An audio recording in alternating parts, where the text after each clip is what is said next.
नमस्कार दोस्तों, आज हम बात करेंगे ड्यूफ्लाम किड सस्पेंशन के बारे में, जो मुख्य रूप से बुखार को कम करने में काम में ली जाती है। आज की वीडियो में हम बात करेंगे ड्यूफ्लाम किड सस्पेंशन बुखार के अलावा और कौन सी प्रॉब्लम में भी दी जाती है, साथ में इसकी सही मात्रा जो डोज है वो कितनी रहती है। इसके अलावा बच्चे में इसको लेने के बाद भी बुखार कम नहीं हो तो क्या करना चाहिए और इसको लेने के बाद क्या साइड इफेक्ट हो सकते हैं, इन सब बातों के बारे में हम आज विस्तार से बात करेंगे। तो सबसे पहले शुरुआत करते हैं इसके इंट्रोडक्शन से। यह है ड्यूफ्लाम किड सस्पेंशन, जिसमें paracetamol and mefenamic acid suspension होता है।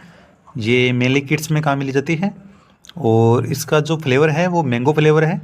जिससे क्या होता है कि बच्चा आसानी से ले लेता है।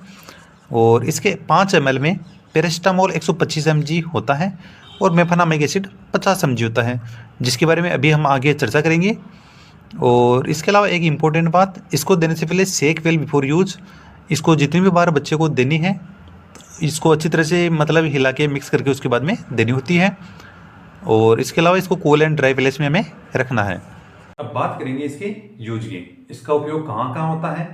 तो सबसे पहले फीवर में, अगर बच्चे के बुखार है, बच्चे के शरीर का टेम्परेचर ज़्यादा है, तो उस कंडीशन में यह मेडिसिन काम में ली जाती है, ताकि यह मेडिसिन जो बच्चे का हाई टेम्परेचर है उसको नॉर्मल लेवल पर ले आती है, जिससे बच्चे का फीवर ठीक हो जाता है। इसके अलावा इसका उपयोग पेन को कम करने में किया जाता है, जैसे हेडेक हो गया, मतलब बच्चे का सिर गर्म है, सिर दर्द हो रहा है, उस कंडीशन में इसका उपयोग किया जाता है। इसके अलावा माइल्ड माइग्रेन, जो एक अलग ही बीमारी है माइग्रेन, उसमें किया जाता है इसका उपयोग। इसके अलावा जॉइंट से रिलेटेड अगर कोई पेन हो रहा है तो उस कंडीशन में इसका उपयोग किया जाता है। इसके अलावा मसल्स पेन, मतलब हाथ पैरों में या शरीर के किसी अन्य हिस्से पर अगर मसल्स पेन है तो उस कंडीशन में इसका उपयोग किया जाता है। इसके अलावा इंजरी पेन, मतलब बच्चे के चोट लग गई है तो उस कंडीशन में इसका उपयोग किया जाता है। अब बात करेंगे इसकी डोज की, बच्चे को कितनी मात्रा में हमें ये मेडिसिन देनी चाहिए। तो डोज बच्चे की एज और बच्चे के वजन पर डिपेंड करता है। सबसे पहले हमें देखना होता है कि इस सिरप में पैरासीटामोल इसके 5 ml में कितना होता है। तो हमने देखा इस सिरप के 5 ml में पैरासीटामोल 125 mg होता है।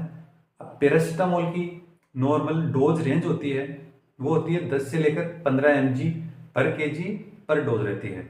अब मान लीजिए बच्चे का वजन 10 kg है तो उसकी dose 10 kg into 15 multiply equal to 150 mg, मतलब हम 150 mg इस मेडिसिन को दे सकते हैं। और इस सिरप के 5 ml में पैरासीटामोल 125 mg है, तो इसकी जो नॉर्मल रेंज निकल कर आती है वो आती है 4 से लेकर 6 ml की रेंज निकल कर आती है।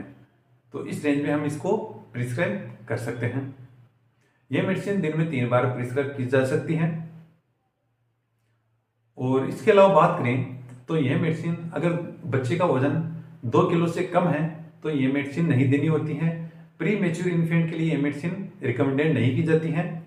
इसके अलावा साइड इफेक्ट क्या हो सकते हैं, इस मेडिसिन को लेने से क्या क्या साइड इफेक्ट हो सकते हैं, वो मेनली जो होता है वो बच्चे को अगर सही डोज सही मात्रा में नहीं दी जाती है तो उस कंडीशन में बहुत सारे साइड इफेक्ट देखने को मिलते हैं, जैसे नोजिया हो गया, मतलब जी मचलाना हो गया, वोमिटिंग उल्टी आना हो सकता है, पेट में दर्द होना हो सकता है, लीवर टेंडरनेस हो सकता है।